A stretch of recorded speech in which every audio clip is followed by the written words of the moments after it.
और अब बात कर्नाटक में सियासी नाटक की।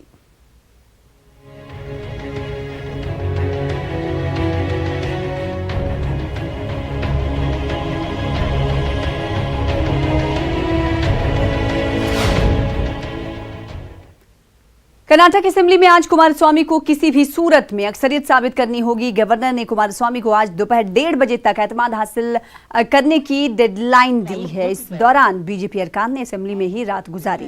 येदियुरप्पा का कहना है कि जब तक एतमाद के वोट का फैसला नहीं आ जाता तब तक असेंबली में ही रहेंगे। आपको बता दें कि कल कर्नाटक असेंबली में एतमाद की तहरीक पर बहस के दौरान खूब हंगामा राई हुई थी। कुमारस्वामी ने असेंबली में कहा था कि अपोजिशन को हुकूमत बनाने की काफी जल्दी है। कर्नाटक असेंबली से 20 अरकान कल गायब थे। इस वक्त सीधी तौर पर तस्वीरें आपको दिखा रहे हैं कर्नाटक असेंबली से लाइव, जहां पर एचडी कुमारस्वामी अपनी बात रख रहे हैं। ನಾನು ಯಾರ ಹತ್ರಕ್ಕೂ ಸರ್ಕಾರ ಮಾಡೋಣ ಅಂತ ಹೋಗಿರಲಿಲ್ಲ ಅಧ್ಯಕ್ಷ। ನಾನು ಬಿಜೆಪಿ ನಾಯಕರುಗಳು ಅವತ್ತು ಸಹ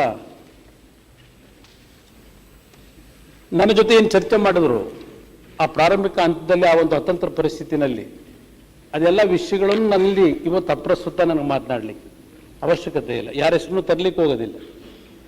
ಒಂದು ನಾನು ಸತ್ಯ ಹೇಳಬೇಕಾಗುತ್ತೆ ಅಧ್ಯಕ್ಷ, ಈ ರಾಜ್ಯದ ರಾಜಕಾರಣದಲ್ಲಿ ಕಳೆದ ನನ್ನ 12 ವರ್ಷದ ರಾಜಕೀಯ ಜೀವನದಲ್ಲಿ, ಅದಕ್ಕೆ ನಾನು ಮೊದಲೇ ಹೇಳಿದೆ, ನಾನು ತೆಗೆದುಕೊಂಡಂಥ ಕೆಲವು ನಿರ್ಧಾರಗಳು ಸರಿ ಇರ್ಬೋದು, ಕೆಲವು ತಪ್ಪು ಇರ್ಬೋದು, ಒಂದಲ್ಲ ಒಂದು ರೀತಿ ನನ್ನ ಸುತ್ತುವೇ ಸುತ್ತುತ್ತಾ ಇದೆ।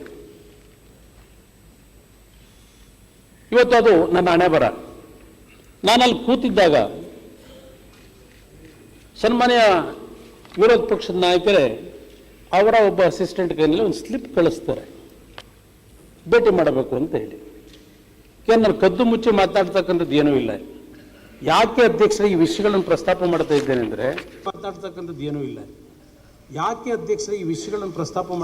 ಅಂದರೆ ನಾನು ಇತ್ತೀಚೆಗೆ ಒಂದು ಅಮೆರಿಕ ಹೋಗಿದ್ದಾಗ ಒಂದು ಬುಕ್ನ ತಿರುವಾಗಬೇಕಾದ್ರೆ ಅದರಲ್ಲಿ ಈ ಬೈಬಲ್ನಲ್ಲಿರ್ತಕ್ಕಂಥ ಒಂದು ಜಡ್ಜ್ಮೆಂಟ್ ಡೇ ಅಂತಕ್ಕಂಥ ಒಂದು ವಿಷಯದಲ್ಲಿ ಆ ಪುಸ್ತಕದಲ್ಲಿ ಕೆಲವು ಸಾಲುಗಳನ್ನು ನಾನು ಗಮನಿಸ್ತಾ ಇದ್ದೆ ಅಮೆರಿಕಾದಲ್ಲಿ ಮೊನ್ನೆ।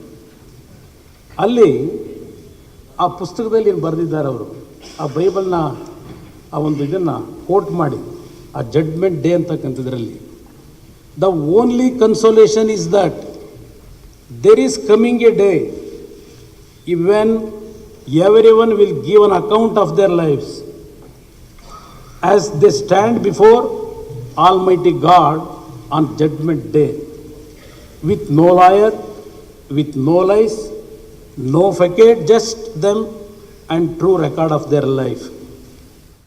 तो कर्नाटक असेंबली की कार्रवाई आप देख रहे थे। एचडी कुमारस्वामी बहस में हिस्सा ले रहे थे, अपनी बात